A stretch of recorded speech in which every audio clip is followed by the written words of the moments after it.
বিয়ে দিবি তাই না? দেখ, আমার বাগানের ফুলের গন্ধ আমি ছাড়া কেউ শুকতে পারবে না। যা, কথা দিলাম তোর দিদিকে সারা জীবন আগলে রাখবো, যেমন নিজেকে রাখি।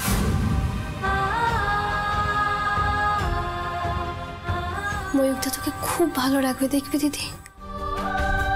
যেভাবে আমি সবসময় তোকে আগলে রাখার চেষ্টা করি, ময়ূকটাও তাই করবে। খুব ভালো রাখবে তোকে, কোনো কষ্ট হতে দেবে না। তুই দেখিস, তোর এই বোনটা তোর জন্য জান দিয়ে দেবে, কিন্তু তোকে আমি কষ্ট পেতে দেবো না রে দিদি। আর কাউকে তোর আর ময়ূকদার বিয়ে আটকাতে আমি দেবো না।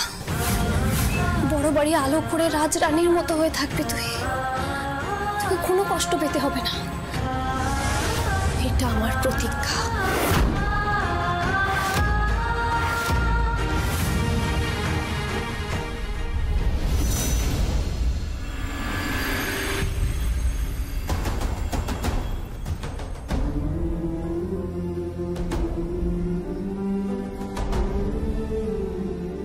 কি ব্যাপার, কি চাই এখানে? স্যার, ওই আমার ওই সিদ্ধেশ্বর মানে সিধুর সঙ্গে একটু দরকার আর কি। সিধুর সঙ্গে আপনার কিসের দরকার? ওই স্যার, আমার মেয়ের না বিয়ে ঠিক হয়েছে, তাই আমার কিছু টাকার দরকার। ইয়ার কি মারছেন? আপনার মেয়ে যাকে অ্যারেস্ট করিয়েছে তার কাছেই আপনি টাকা চাইতে এসেছেন? যান এখান থেকে। আসতে দিন ওকে।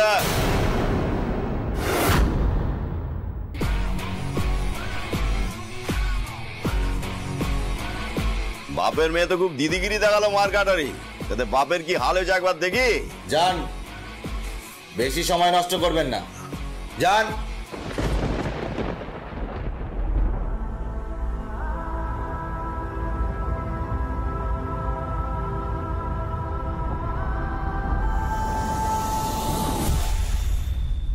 কি মেয়ের বিয়ের টাকা চাইতে এসেছে?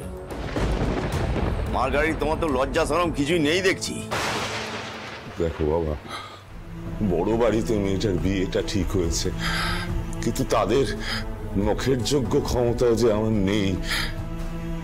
তাই বলে মেয়েটাকে তো আমি খালি হাতে বিদায় করতে পারি না। তার সম্মান রক্ষার্থে একটু হলেও যে আমাকে করতে হবে। তুমি আমার ভিটে মাটিটুকু নিয়ে নাও, কিন্তু তার বিনিময়ে আমার মেয়ের বিয়ের জন্য টাকাটা দাও।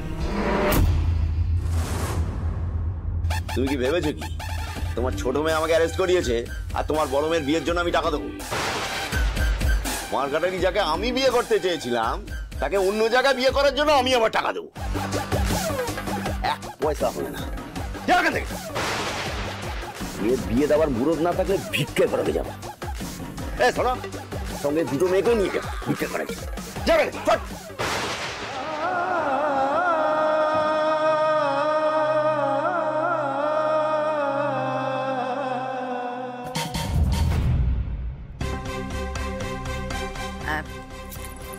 তাড়াতাড়ি বলো, কি বলবে? ম্যাডাম, জব্বর খবর আছে। আমার যা বলার তাড়াতাড়ি বলো।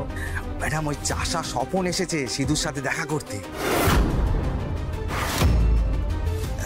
সে তো একেবারে ন্যাজে গোবরে হয়ে সিধুর কাছ থেকে টাকা চাইছে।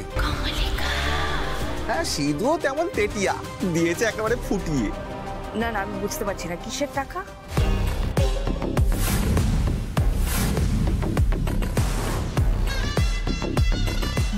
বাহ, এ তো মেঘনা চাইতেই জল।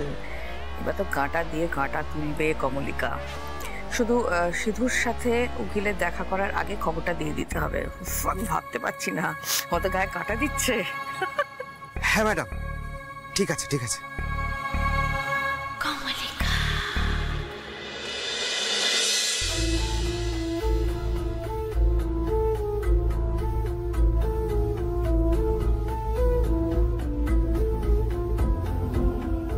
কি গো, এই সিদ্ধেশ্বর রাজি হয়েছে তো টাকাটা দিতে?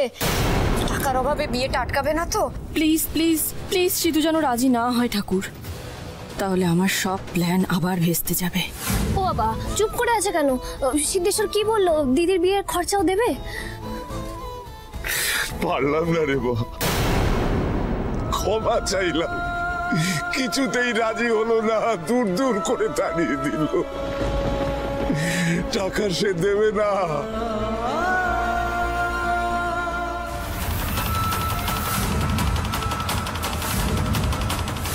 বিয়ে দেওয়ার মুরদ না থাকলে ভিক্ষা করাতে যাবো।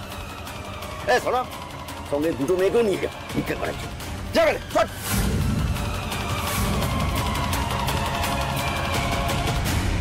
যাক বাবা, এই যাত্রায় ফাড়া কেটেছে।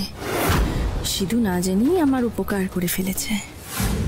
তাহলে তো আর কোনো উপায় রইলো না বাবা, বিয়েটা তো তাহলে আর হবে না। না না, তা কি করে হয় স্বপন? সিধু টাকা দেয়নি, তার জন্য আমার এই আদরের নাতনিটার বিয়ে হবে না, তাই কখনো হয়? স্বপন, একটা উপায় কর, একটা উপায় কর বাবা। এই বিয়েটা ভেঙে গেলে আমার নাতনির মনটা যে বড্ড ভেঙে যাবে। মিতুল মা, একটা কথা বলছি, শুনবি? দেখ, বড় বাড়ির সবাই জানে আমাদের অবস্থাটা। তুই এক কাপড়ে গেলেও মাঠান দেখবি ঠিক তোকে ভালোবেসে ঘরে তুলবেন। আর আমরা গরিব সেটা জেনেও তো ওরা বিয়েতে রাজি হয়েছে, বল? দেখবি তোকে কেউ কিচ্ছু বলবে না। তা বললে কি করে হয় বলো তো মা? আমি জানি যে আমি ময়ূককে ভালোবাসি, ময়ূক আমাকে খুব ভালোবাসে, কিন্তু সেটা বলে তো বিয়ের নিয়মটা বদলে যাবে না। না, বিয়েতে অধিবাসের তত্ত্ব লাগে, ফুলসজ্জার তত্ত্ব লাগে, এই সব কিছু তো আমরা দিয়ে উঠতে পারবো না। তুমি বলো, তাহলে বিয়ের পর ওই বাড়িতে আবার সম্মানটা কি করে থাকবে? তোমাদেরই বা সম্মানটা কি করে থাকবে বলো তো মা? আর আমি খুব ভালো করে নিশ্চিত যে বড় বাড়িতে আর কেউ কিছু না বলুক, কিন্তু মেজো মা আমাকে কথা শোনাতে ছাড়বে না।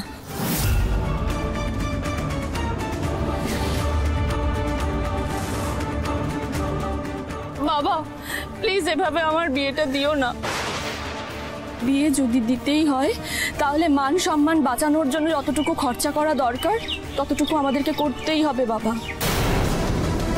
তোমাকে সেইটুকু টাকা রোজগার করতে হবে বাবা। আমি বলছি না যে খুব ধুমধাম করে আমাকে বিয়ে দাও, কিন্তু আমাদের যাতে সম্মানটা রক্ষা হয় অতটুকু খরচা তো তোমাকে করতে হবে বাবা। আর সেটা যদি না পারো করতে, তাহলে আমাকে অন্য কোথাও বিয়ে দিয়ে দাও।